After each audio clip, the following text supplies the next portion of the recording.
언젠가 TV 광고를 본 적이 있습니다. 그 광고가 어떤 거냐 하니까 여러분들도 보신 분들이 있을 것입니다. 이 광고의 콘티가 정말 우리의 현실과 딱 맞는 광고라고 생각되는 것이, 어떤 사람이 예기치 않은 사고가 발생이 되었습니다.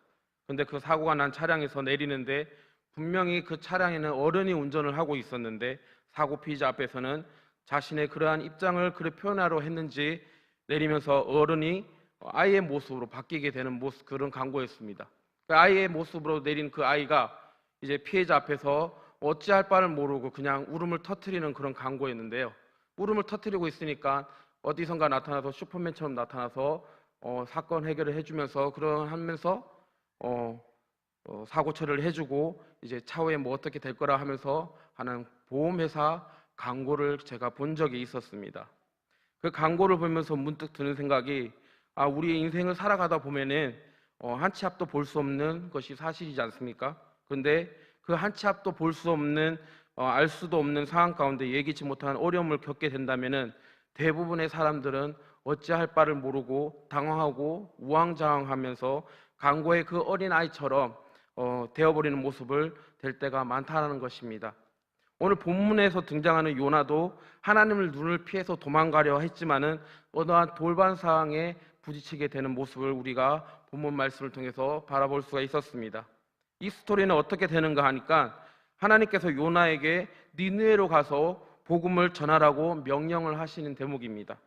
그런데 이때 그 시대적 배경을 잠깐 살펴본다면은, 니느웨 성이 어떤 성인가 하니까 바로 아수르의 나라는 그런 수도였습니다. 이 아수르 나라는 어떤 나라인가 하니까, 요나가 살아가고 있는 그 북이스라엘 나라를 끊임없이 괴롭히고 침략하고 노략하고 했던 그런 나라인데, 그 나라의 수도이니까 정말 북이스라엘 입장에서는 원수 같은 그런 나라였다는 것입니다. 그리고 이스라엘에서는 선민 사상이 있어서 이 복음이 자기들만의 그런 소유물로 여겨지면서 그런 사상이 있었기 때문에 원수 같은 그런 나라에 이 복음이 전해져서 그 복음에 들어가면 그 나라 백성들이 구원을 받게 되는 것이 정말로 싫었다는 것입니다. 그래서 요나도 예외가 아닌 것이, 요나 역시 그 이스라엘의 유대 사상, 그 선민 사상을 가지고 있었기 때문에 그런 마음으로 니느웨로 가지 않고 바로 다시스로 또 하나님의 눈을 피해서 도망을 가렸다는 것입니다. 그런 날에 하나님께서 회개하지 않으면은 망한다. 그러니 요나의 입장에서는 그냥 회개하지 않고 망하면은 딱 좋은데, 나라의 입장에서도 봤을 때는 북이스라엘의 그 망하면, 그 나라에 생각하면 북이스라엘의 그 아수르가 망하면은 더 좋을 나위 없이 정말 좋은 것인데, 그런데 그렇게 고민하면서 요나는 요바항에서 딱 가니까 다시스로 가는 배가 마침 있다가 이게 주님의 뜻이거니 하면서 그 배를 올라타 버리는 것입니다. 그 니느웨라는 그 방향으로 가야 되는데, 니느웨라는 방향과 정반대되는 방향 다시스라는 곳에 저기 이베리아 반도 그 맨 밑에 있는 도시가 바로 다시스라는 도시인데요. 정말 니느웨가 정반대되는 그런 방향으로 멀리 떠나려고 했다는 것입니다. 그런데 좀 전에 말씀드렸다시피 요나이가 타고 가는 배가 큰 풍랑을 만나게 되는 그런 돌발 사항이 발생이 되었다는 것입니다. 한번 상상해 보십시오. 요나의 입장에서 보면은 충분히 그럴 수 있지 않습니까? 그렇죠? 이렇게 우리의 인생이 우리의 생각과 우리의 입장대로 된다면은, 우리의 생각대로 간다면 무슨 문제가 발생하겠으며, 아무런 문제가 없을 것인데, 우리 인생은 우리 생각처럼 그 녹록하게 가지 않을 뿐더러 더 많은 지뢰밭이 깔려 있고요, 또 많은 장애물들을 가야 하며, 또 험난한 산도 넘어야 할 것이며, 그리고 험난한 중년 같은 그 계곡도 건너야 되는 그런 것이 바로 우리의 인생인 것 같습니다. 이런 인생이 어떤 것도 우리의 나침반이 되어줄 수 없다는 것이 우리는 말씀을 통해서 많이 들어왔었고, 말씀을 통해서 그렇게 체험을 하고 그렇게 살아가고 있는 우리의 모습입니다. 예수님께서도 요한복음에서 내가 곧 길이요 진리요 생명이라고 말씀을 하시고 계십니다. 이 말씀이 무슨 말씀이십니까? 오직 주의 말씀이 길이 될 것이고, 오직 주의 말씀이 진리이며, 오직 주님의 말씀만이 우리에게 생명수 같은 말씀으로 우리에게 준다라는 것이, 너무나 그런 사실을 우리가 너무나 간과하면서 지나쳐버리는 경우가 있다는 것입니다.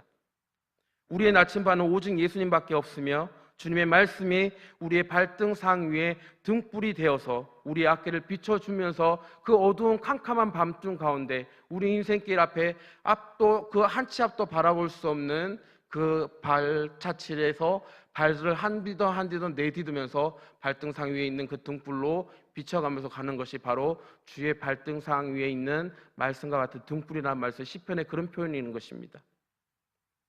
그래서 풍랑이 점점 심해지고 배가 침몰하자 하니까 선장이 그 풍랑의 원인이 도대체 누구에 의해서 일어난 것인지 한번 제비를 뽑아보자라고 해서 걸린 사람이 바로 요나였다는 것입니다.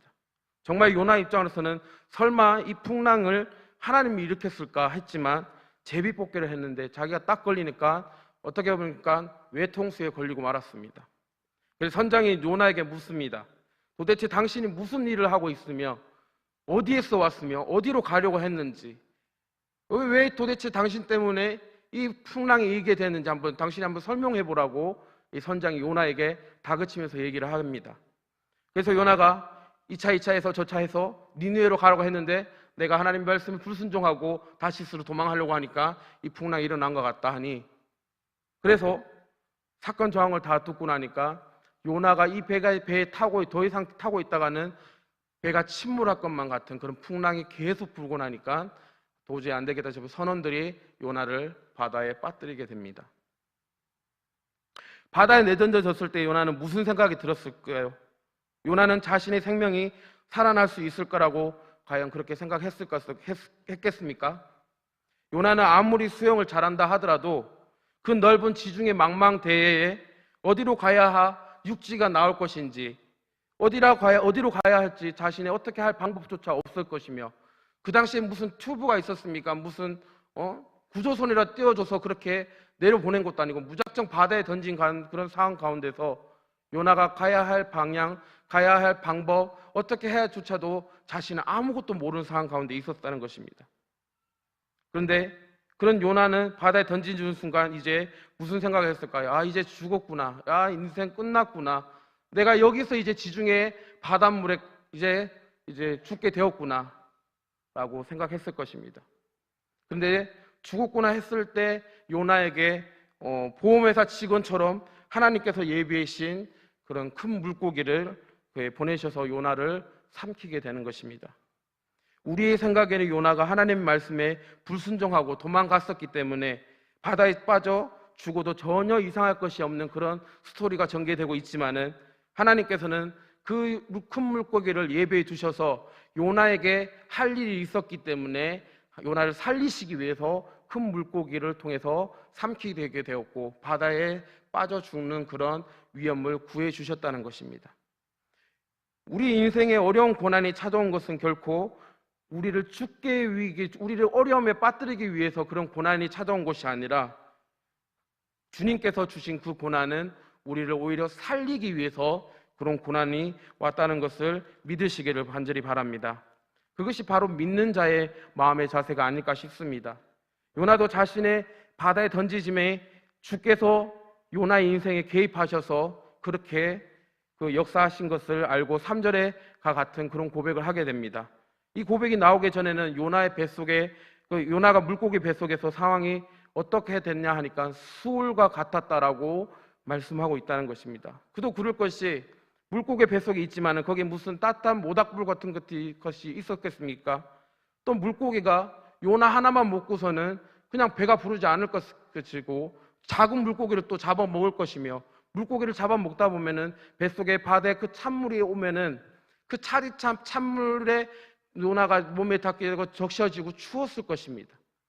그럼 추웠으면은 그나마 천만다행인데 뭐 어떻습니까? 물고기를 먹었으니까 물고기 뱃속에서 그 생선이 소화가 되고 부패됐을 것이 아닙니까? 그렇죠? 비린내는 얼마나 났겠습니까? 비린내 진동하는 그 물고기 뱃속과 추위에 떨고 있는 요나의 그 모습을 바라보자면은 상상이 되실 것입니다.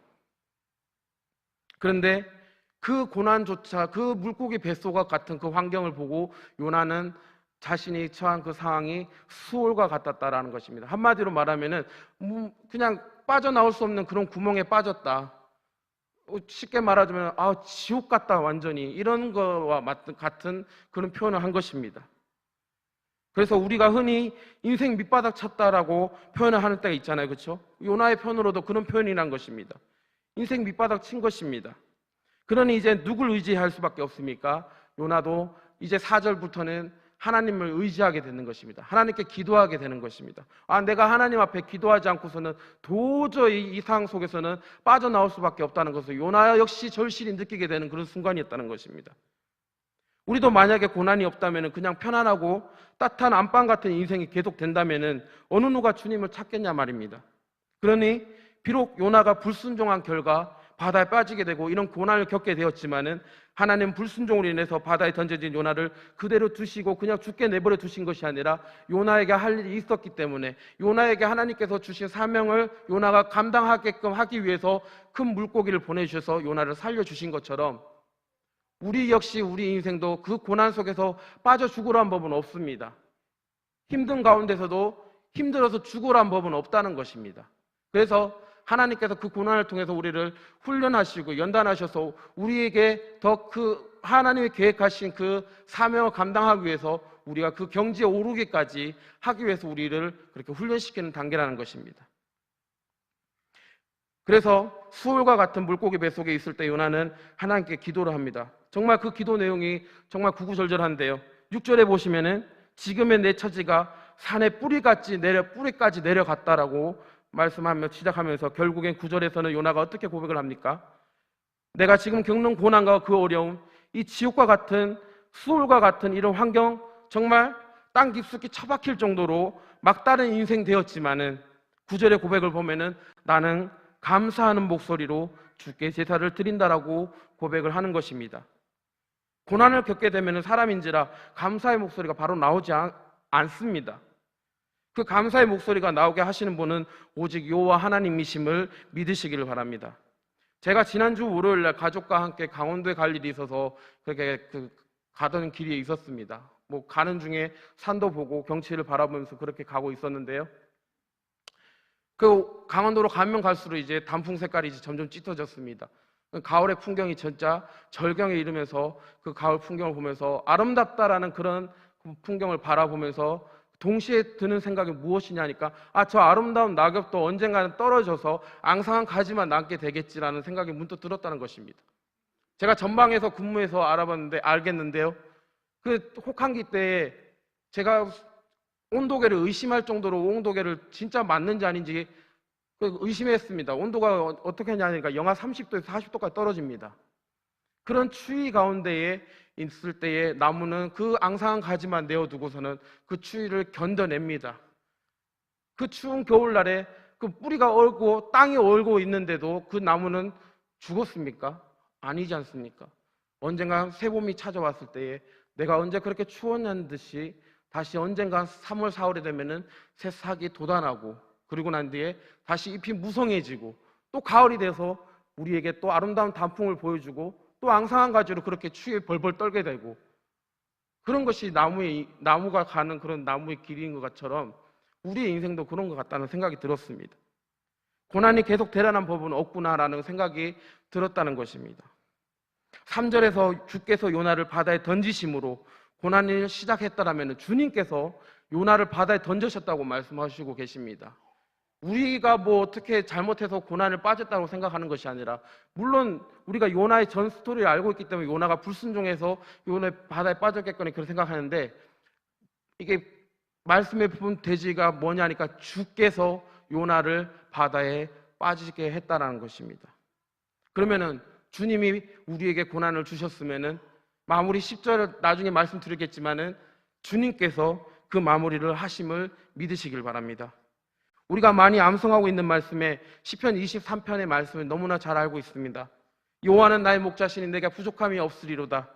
정말 다윗이 정말 부족함이 없었을까요? 인간적으로 봐서는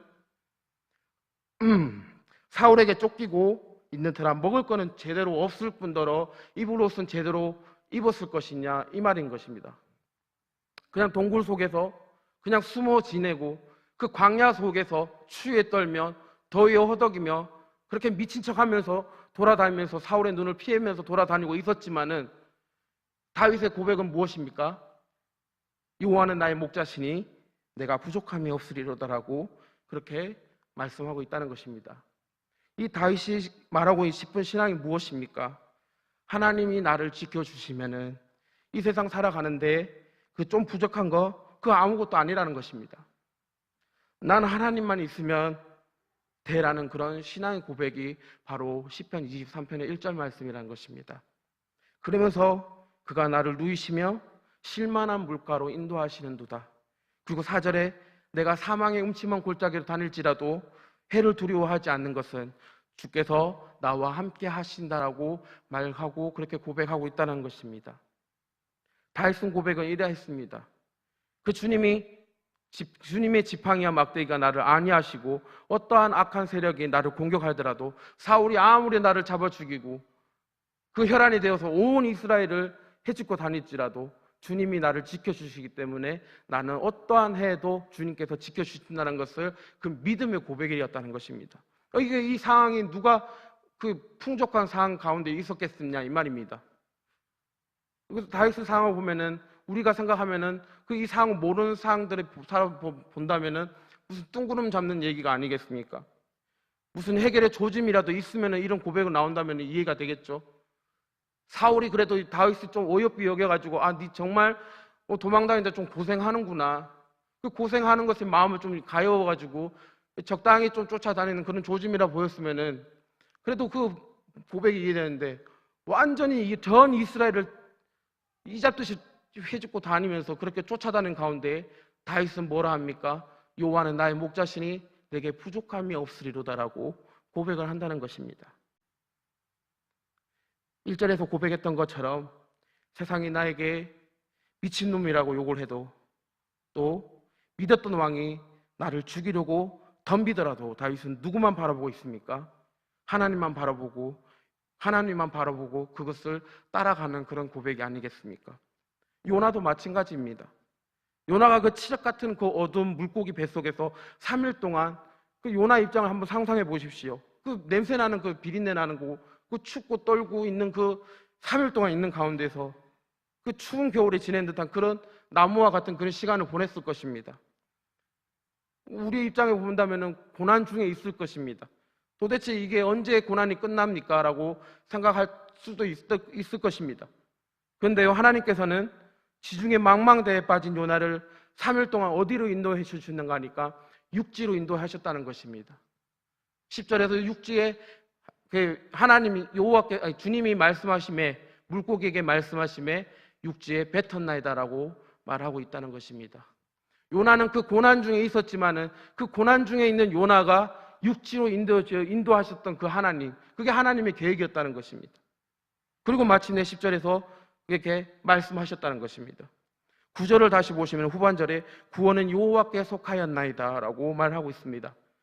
요나의 인생도 그리고 우리의 인생도 저 산 밑에 뿌리까지 처박혔을지라도 하나님께서 말씀하시면은 우리 인생 가운데 말씀하시면은 저 인생 밑바닥 천것 같은 그런 막막한 상황 가운데 있을지라도 주님이 나의 인생을 구원해 주신다는 것은 여호와는 나의 구원자라는 것을 믿으시기를 간절히 바랍니다. 그래서 요나 역시 자신이 육지로 가고 있는 것을 몰랐을 것입니다. 하지만 하나님은 물고기를 통해서 요나를 계속해서 육지로 인도하셨던 것처럼 우리도 고난 중에 있는 가운데 우리가 어디로 가야 될지, 우리 앞에서 어떻게 해결해야 될지, 이 문제 앞에서 첩첩산중 앞에서 그 문제들 가운데서 우리가 해결할 방법은 없지만은 주의 말씀이 내 발등상 앞에 등불이 되어서 그렇게 인도했던 것처럼 나에게 그 말씀이 주어졌을 때에 그 말씀을 의지하고 나가면은 주님께서 그 말씀을 통해서 우리를 인도해 주시고 나아간다는 것입니다. 우리의 짧은 그 이성의 머리는 도저히 이렇게 하나님의 계획하심을 가늠할 수가 없다는 것입니다. 아무리 그 어려운 고난 중에서라도 주께서 말씀하시면 물고기 뱃속에서 토해내시고 육지에서 인도했듯이 우리 인생을 책임져 주시고 계획하시고 인도하시는 분은 여호와 하나님이심을 믿으시기를 바랍니다. 저는 이 9절 말씀과 이 10절 말씀에 되게 많이 은혜를 많이 받았습니다. 정말 주님이 우리 구원자이시구나. 우리 구원자시고 주님이 말씀하시면은 그 말씀이 진리가 되고 생명이 되는 그 말씀이 되겠구나라는 것을 제가 스스로 은혜가 되게 되었던 말씀 구절이 느꼈습니다. 근데 우리 하나님의 인도하심을 모르고 고난 가운데 있을 때에는 정말 많이 힘들어하는 모습 속에서 저 역시 그런 모습을 바라볼 수가 있었던 것입니다. 주님은 고난 중에 우리를 더욱더 크게 쓰시려고 우리를 그릇을 더 크게 만드시기 위해서 그래 고난을 주시는 것입니다. 기존의 그릇을 바꾸려면은 그 형 그릇을 그대로 사용하지 않지 않습니까? 깨부시든지 완전히 박살 내버리든지 그렇게 할 것이 아닙니까? 그리고 다시 주님이 토기장애가 되어서 새로이 진흙으로 반죽을 하시고 또 반죽하고 나 초벌구이를 합니다. 그 높은 그 온도를 막 열을 가하면서 굽습니다. 또 그것을 끝이 납니까? 유약을 바릅니다. 또 굽습니다. 마음에 안 듭니까? 깨버립니다. 또 마음에 들 때까지. 이게 무엇이 합니까? 우리가 주님 앞에 마음에 들 때까지 우리의 고난은 끝나지 않는다는 것입니다. 그 고난이 끝나는 것은 언제냐니까 내가 주님 앞에 합당하게 여겨졌을 때에, 우리가 주님 앞에 합당하게 여겨졌을 때 주님이 한 단계를 이제 너 진짜 잘했구나, 잘 이겨냈다 하면서 그 그릇을 사용하신다는 것입니다. 주님이 우리 손을 놓지 않으시려고 끝까지 잡고 조금만 더 가자, 내가 손을 잡아줄 테니까 좀 더 힘을 내봐, 많이 힘드니 내가 도와줄게, 나랑 한번 같이 한번 걸어가 볼까? 이렇게 늘 이렇게 푸시를 하십니다, 주님은. 근데 우리는 왜 그걸 못 느낍니까? 기도를 안 하니까 못 느끼죠. 말씀을 안 보니까 못 느끼죠. 그렇다 보니까 우리가 주님 앞에 늘 깨어서 기도해야 된다는 것입니다. 지난주 월요일 날 강원도 가서 그 동일한 일이 있었는데요. 저희 집에가 36개월이 됐습니다, 이제. 그런데요, 그 엘리베이터를 타려고 하니까 그 엘리베이터와 그 틈 사이가 진짜 조그만 그 틈이 있지 않습니까? 그 틈이 무서워서 막 안절부절 하는 것입니다. 결국 저의 손을 잡고서도 안 가려고 막 버티는 겁니다. 그래서 제가 그랬죠. 나 괜찮아, 가자. 아빠가 있잖아. 가자. 그럼 어떻게든 막 포짝 뛰어넘으면서 가더라는 거예요. 그 엘리베이터 올라가니까 그 진동에 무서워가지고 아마 제 뒤에 숨는 겁니다. 손은 안 놓고요. 우리가 그런 것 같아요. 하나님 우리 손을 꼭 잡고 계세요. 그런데요, 우리가 하나님을 못 믿고 있다는 거예요. 고난 중에서도 하나님은 고난 중에 내 인생을 전혀 없으신 것처럼 느껴지실 때가 있을 겁니다. 저도 그랬으니까 하늘에 삿대질하고 왜 도대체 이런 고난을 나한테만 주십니까? 이러면서. 그런데요, 지나고 나니까 제가 지금 느끼고 보니까요, 무슨 계획인지 모르겠습니다. 뭔가 있겠죠. 하나님이 쓰시겠구나. 내가 이걸 겪고 나면은 성도가 이런 아픔을 겪는 성도들을 제가 더 품어줄 수 있겠구나 하는 그런 생각이 들더라고요. 그래서 품어주는 그런 마음을 주기 위해서 먼저 네가 한번 겪어보라는 그런 생각이 들었다는 것입니다. 우리가 인생 저 밑바닥에 처박혀 있을지라도, 사람들이 저 인생을 풍전등화처럼 여길지라도 하나님께서 말씀하시면은 어떻게 되고요? 역전된다는 말씀이십니다. 반드시 역전되심을 여러분들이 믿으시길 바랍니다. 그래서 사도 바울은 데살로니가 교회 성도님들에게 이렇게 말합니다. 항상 기뻐하라. 어떠한 경우에서든지 어떠한 상황에서든지 기뻐하라 합니다. 또 쉬지 말고 기도하라. 우리 인생은 단 한 발짝도 알 수 없으니 기도로 말미암아 우리의 풍정동화 같은 인생을 인도하시는 것은 주님의 말씀을 깨닫기 위해서는 깨어서 쉬지 말고 기도하라는 말씀이십니다. 그리고 마지막으로 요나가 9절에서 하나님 앞에 감사의 제사를 드렸듯이 하나님께 감사하는 마음을 가지고 믿음을 달라고, 믿음의 그 범사에 감사하라고 데살로니가 전서 5장 말씀에 그렇게 되어 있습니다. 그게 누구의 뜻이라고 되어 있습니까? 마지막에 보면은 하나님의 뜻이라고 그렇게 되어 있습니다. 오늘 우리에게도 동일하게 말씀하시고 계십니다. 고난 가운데 계실 때라도 절대 낙심하지 마십시오. 저는 낙심하니까 완전히 구렁텅이로 떨어지더라고요. 낙심하지 마십시오. 절망하지 마십시오. 하나님께서 말씀하시면은 반드시 역전되는 것을 여러분들이 믿으시길 바랍니다. 그래서 오늘 본문 말씀 3절의 말씀에 주께서 나를 깊은 바다 가운데 던지셨으면 10절에 여호와께서 말씀하심에 요나를 육지로 토해냈듯이 하나님께서 나에게 고난을 주셨으면은 그 마무리도 그 고난 속에서 끄집어내어 주시는 분도 하나님밖에 없으심을 믿으시길 바랍니다. 그 고난이 주님이 시작하셨으면 주님께서 말씀하셔서 마무리 지어 주실 것을 믿으시길 바랍니다. 그러니 우리는 어떻게 해야 됩니까? 그 고난 가운데 힘든 거 압니다. 저도 힘들어 봤으니까요. 기뻐하는 게 힘듭니다. 그래도 기뻐하도록 좀 노력해 보시기 바랍니다. 그리고 어떻게 해야 될까요? 쉬지 말고 기도하십시오. 주님이 나에게 원하시는 그 목소리가 뭡니까? 내가 어떻게 가야 합니까? 말씀하여 주십시오. 말씀 듣는 중에 깨닫게 하여 주십시오. 쉬지 말고 기도하시길 바랍니다. 그리고 우리가 어떻게 해야 됩니까? 어떠한 상황 가운데 있을지라도 힘들지라도 감사하는 마음을 가지면서 주님 이 상을 겪게 해주심을 감사합니다. 누가 주님이 관심이 없었으면 고난을 주겠습니까? 아니잖아요. 그래서 나는 그렇게 생각 들었어요. 저는 나는 버림받지 않았구나. 그러니까 나에게 고난을 주셔가지고 시련을 주시고 뭔가 쓰시기 위해서 고난을 주시겠구니, 그렇게 생각이 들었다는 것입니다. 그 희망을 가지고 우리가 하나님의 뜻을 바라보면서 살아가는 우리 성도님들이 되시길 바랍니다. 그래서 정말 이 세 가지, 쉬지 말고 기도하고 항상 기뻐하고 범사에 감사할 수 있는 우리 인동교회 성도님들이 되기를 간절히 소망합니다. 기도하겠습니다. 살아계신 하나님 아버지, 우리의 믿음의 성장, 신앙의 성장, 좀 더 예수 그리스도의 닮은 모습으로 성장하기 위해서 이 깊은 바다 속에 던지셨음을 알 수가 있었습니다.